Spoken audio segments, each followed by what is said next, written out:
చెప్పండి, ఎందుకంటే ఇంత భారీ ఎత్తున ర్యాలీ చేపట్టి ఏం జరుగుతుంది? గత ప్రభుత్వం కానీ ఇప్పుడు ప్రభుత్వం కానీ దాదాపుగా విద్యార్థులకి మోసం చేస్తూ విద్యార్థులు కోట్ల హక్కులు లేవని చెప్పేసి ఈరోజు ప్రభుత్వాలు విద్యార్థులను పట్టించుకోవడం లేదు. దీనిలో భాగంగానే గత ప్రభుత్వం పెండింగ్లో 1000 కోట్లు ఈరోజు ఫీజు రింబర్స్మెంట్ ఉంచడం జరిగింది. ఈరోజు దాదాపు సంవత్సరం గడుస్తున్నా ఈరోజు ప్రభుత్వాలు పూర్తి స్థాయిలో పట్టించుకునే విధంగా దాదాపు 4000 కోట్లు అమ్మఒడి గత పెండింగ్లో ఉన్నాయి. ఈరోజు కూడా ఇప్పుడు తల్లికి వందనం అని చేరి చెప్పి నిన్న రిలీజ్ చేస్తామని చెప్పిన తల్లికి వందనం మళ్ళీ జూలై 5వ తారీఖు పోస్ట్పోన్ చేశారు. ఇలా సంవత్సరాల తరబడి ఎంత పోస్ట్పోన్ చేస్తారని ఎస్ఎఫ్ఐ క్వశ్చన్ చేస్తున్నాం.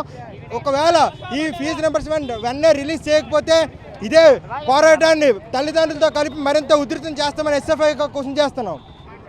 లాస్ట్ 1 ఇయర్ నుంచి మాకు అమ్మ వందనం అంటున్నారు, అమ్మోడు అంటున్నారు, అసలు ఏటీ రావట్లేదు.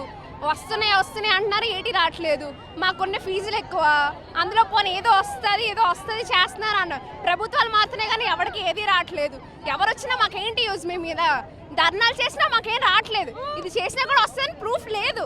మేము పోరాడుతూనే ఉన్నా, అన్నయ్యలు సపోర్ట్ చేస్తూనే ఉన్నారు, కానీ మాకు ఏది ఫీజు లేదు, ఏది లేదు.